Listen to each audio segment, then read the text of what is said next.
So this water looks pretty clean. You can see straight to the bottom of it, but don't let that fool you. It can still do a lot of damage. Just because it's clear doesn't necessarily mean that it's safe. So today in this video, I'm going to be breaking down filtering water versus purifying water using real simple tools that you can actually carry with you.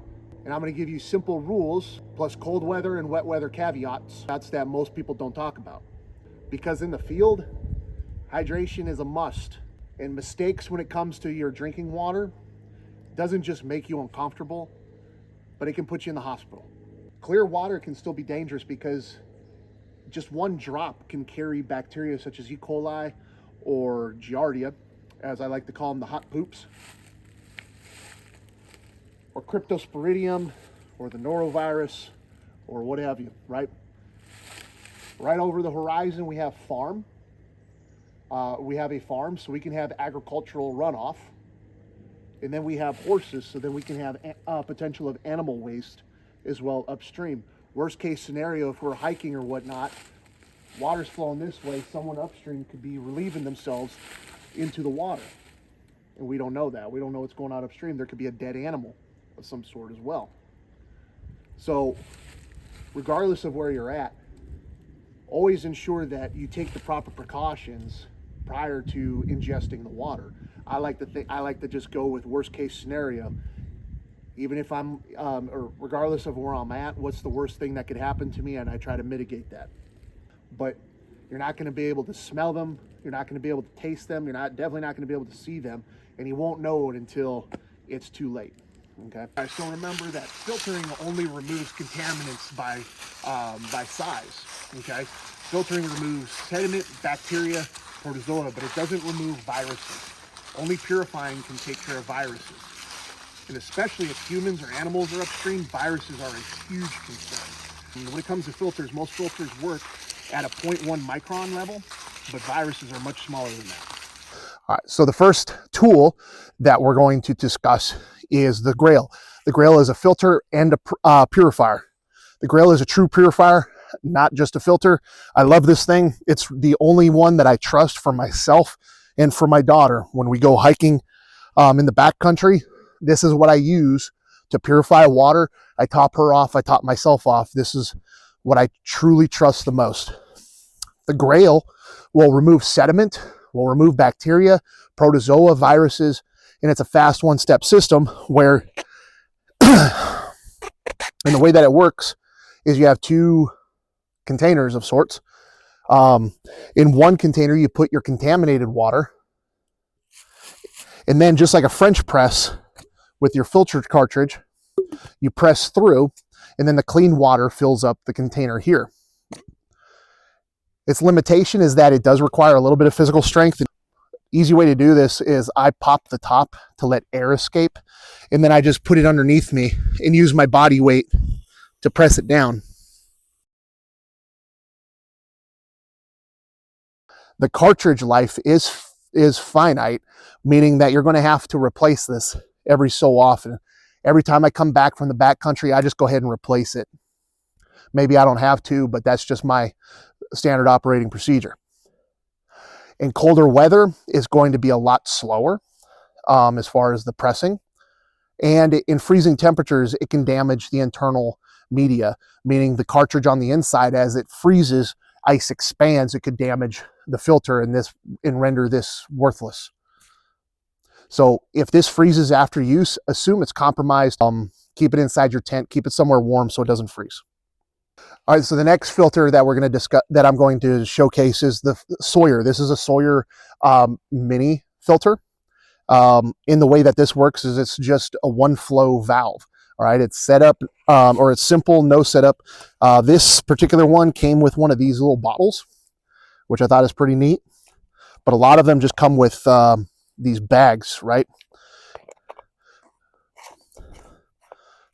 But essentially the way that this works is you fill up the reservoir with your water, and then make sure that the arrow is pointing the proper direction. And then as you suck the water out or move the water through, it moves through filters out the end so that you can consume the water. Okay. Its limitation is that there is no virus protection with this. and there's no way to store treated water. Okay. And freezing, again, can damage the filter. Freezing can damage the filter, just like the Grayl. And the other limitation is you're drinking directly from the source right here. This is not a long-term system. Okay. Another limitation that I'd like to show or discuss is that the container that comes with it, whether it's a bag or this bottle, you have this little itty bitty opening right here in order to fill with your water. Okay. And sometimes that can be problematic, although it does store nice and compact. Relying on this one little port here to fill can be problematic. So I recommend getting yourself one of these, kind of like a Milbank bag, but a little bit faster. You have a larger mouth so that you can get more contents in it, and then your Sawyer will fit onto the other end.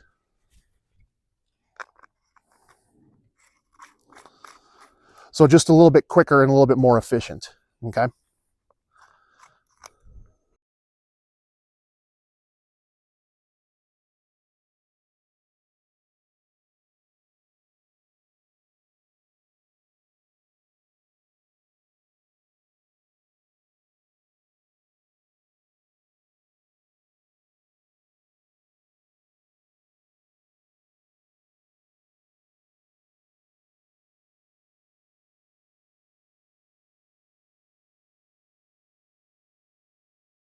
Go. All right, so next is a LifeStraw. LifeStraw is a filter-only emergency-focused device used to draw water directly from the source, utilizing a filter through a straw. Okay. Its strengths is that it's lightweight, it's compact, it's simple, there's no setup. Okay. Limitations is that there's no virus protection and there's no way to store treated water. If this freezes, just like any other filter, this can become damaged and you're drinking directly from the source. Again, this is not a long-term system. However, what I'd like to add to that, I hate these. I hate these strongly. Not because they don't work, mind you, but because I have to, in order for me to drink out of this, I'm going to have to get on my belly and I'm going to have to lay on the ground to drink from it, right? I'm not doing that, okay? So I don't like those. But LifeStraw did come out with one of these, similar to a Sawyer system, where you can, it still has the Sawyer straw, it still has the LifeStraw straw. This is a lot easier to use mechanically than the LifeStraw, and you have your bag here to store water and move out, so you don't have to stay at the source. Okay, and so I prefer this over the LifeStraw straw itself, but the same limitations apply, minus that you can take the water with you. So the next one would be a scarf or a t-shirt or a washcloth, whatever, okay? The purpose of this is this does not make water safe. This only removes debris and turbidity and improves effectiveness of filters and purifiers. So this is like a pre-filter, right? It's a pre-step, not the solution. But what I will say is that 9.9 times out of 10, when I was in the Army, this is what we would use. We would filter through a t-shirt into our canteens and pop an iodine tablet and call it good, okay? So worst case scenario is that you can use some sort of cloth material to filter out debris and turbidity and work with the rest afterwards. The next one is the Milbank bag. This one is made by my man over at RG Fabric. I give them a look at. Milbank bag is a sediment filter and nothing more, and it's kind of like a gravity filter. You put your water container or your water contents into the container here, and then all of the water flows through the tip here into your container. Okay, this removes organic matter, clarifies water, and prepares water for purification. This does not kill pathogens or remove viruses or make water drinkable by itself. Okay.